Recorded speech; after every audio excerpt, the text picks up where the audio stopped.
Well, welcome to the 700 Club. Trump's first budget proposal tells us a great deal about his priorities as president. It includes more money for defense and cuts in government agencies here at home. Congress is likely to rework the budget plan, but the president is making it clear he wants to change how Washington spends your money. White House correspondent Jennifer Wishon brings us the story.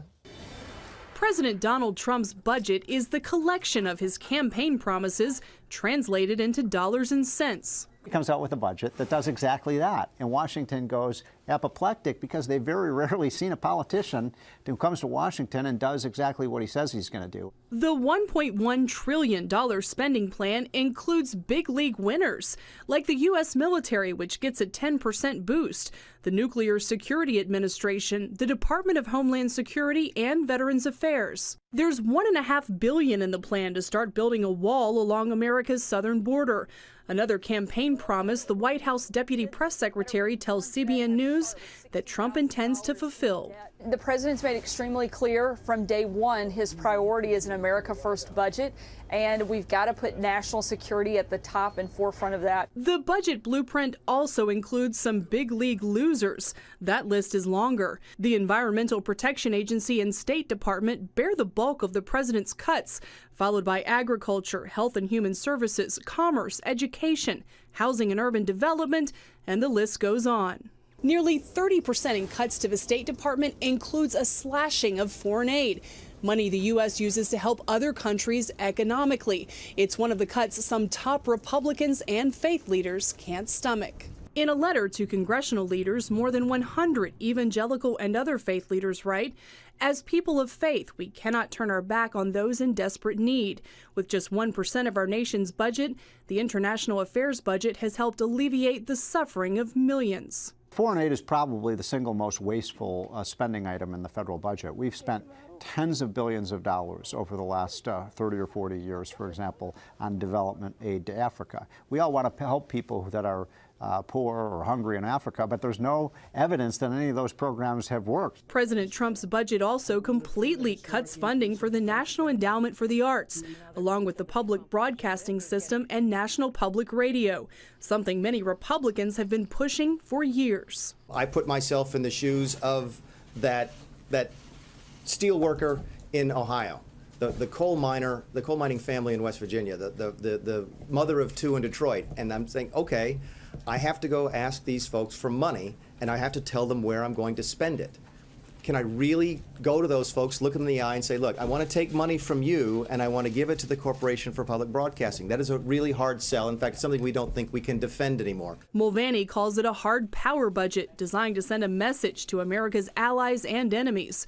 All of these budget decisions come from the discretionary part of government spending. The administration will likely talk more about the real budget busters, Social Security and Medicare, in the future. Jennifer Wishon, CBN News, the White House. Well, you can hear the howls up and down the Potomac River, and the lobbyists are going to come out in force. Each one of these federal programs has a whole lobbying arm behind it.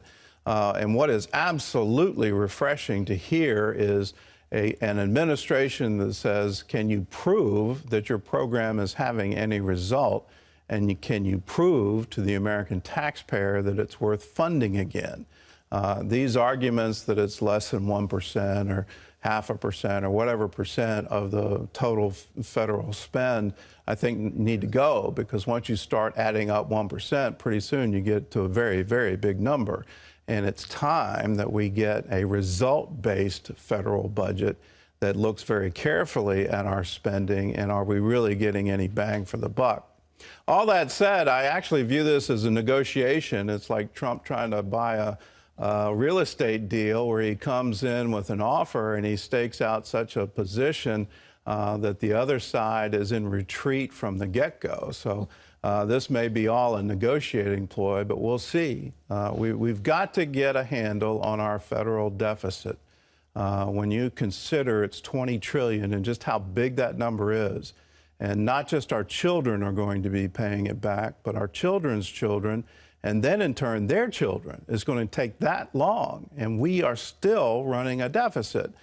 we're not even close to saying we're paying for our own way here and we're paying down this deficit. Future generations will literally curse us for the decisions that we've made and how we've run this bill up, and it's time to start paying it back. Well, in other news, the Republican health care bill has survived a major test in Congress. John Jessup has that story from our CBN News Bureau in Washington. John? That's right, Gordon. The House Budget Committee narrowly voted to advance the Republican leadership's health care bill. Now, it still faces a tough test in the full House, but as Charlene Aaron reports, President Trump says he wants to work with Congress to get a plan passed. The committee voted Thursday 19-17 to advance the GOP health care bill, with Democrats unanimously voting no. President Trump promised to repeal and replace Obamacare on the campaign trail, and he praised the Republican alternative earlier this week. It provides tax credits to people to purchase the care that is rightfully theirs. House Speaker Paul Ryan says the House leadership bill offers better opportunities for health care. For families, this means lower costs. It means more choices. It means a more vibrant marketplace where insurance companies compete against each other for your business, not some monopoly. But some conservative Republicans have issues with the plan, saying it doesn't go far enough in undoing Obamacare. The president is reportedly willing to tweak the bill to help reassure those conservatives. And Ryan says the president is helping to bridge the gaps among various GOP factions. So we're working hand in glove, listening to the concerns of our members. The president of the United States is the one who's bringing people together, sitting around a table, hashing out our differences so that we can get to a consensus document. And President Trump says, quote, "We're going to arbitrate. We're going to all get together. We're going to get something done." A senior White House official says the president is very committed and frequently reminds Republican lawmakers of their campaign promise to the American people to repeal and replace Obamacare. Charlene Aaron, CBN News. Thanks, Charlene. Secretary of State Rex Tillerson is warning that military action against North Korea is an option if necessary. Tillerson is in Asia and discussing the escalating threat over Pyongyang's nuclear weapons program. He says a military strike is possible if the program becomes a serious enough threat. At a news conference in Japan, he also made clear that the U.S. does not want a conflict with North Korea. North Korea and its people need not fear the United States or their neighbors in the region who seek only to live in peace with North Korea.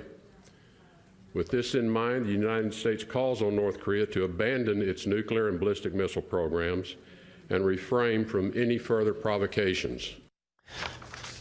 Tillerson says 20 years of diplomatic and other efforts have not persuaded North Korea to abandon its nuclear efforts. Well, in the last 25 years, people have moved from desktop to laptop computers to smartphones, and the next step could be computer implants. Technology futurist Ray Kurzweil, who has a track record of accurate predictions, says those implants could be here by the year 2029. By then, Kurzweil believes computers will have human-level intelligence, and people would be able to get implants that can link their brains to the internet. He made those remarks at the South by Southwest conference in Austin, Texas, according to Futurism.com. Kurzweil says with the brain implants, people will be smarter, funnier, and, in his words, sexier, and that the implants will improve human lives. Gordon, I bet you have a different take on this. Yeah, I'm not sure it's going to make you any sexier. That's going to be a little hard for a brain implant. I actually think he's being conservative in this.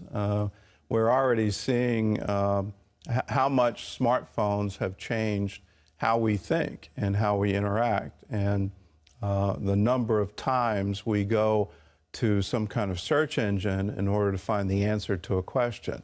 The appeal of being able to do that automatically and have yourself connected up to the internet for this great treasure trove of information, not just at your fingertips, but literally at the speed of thought.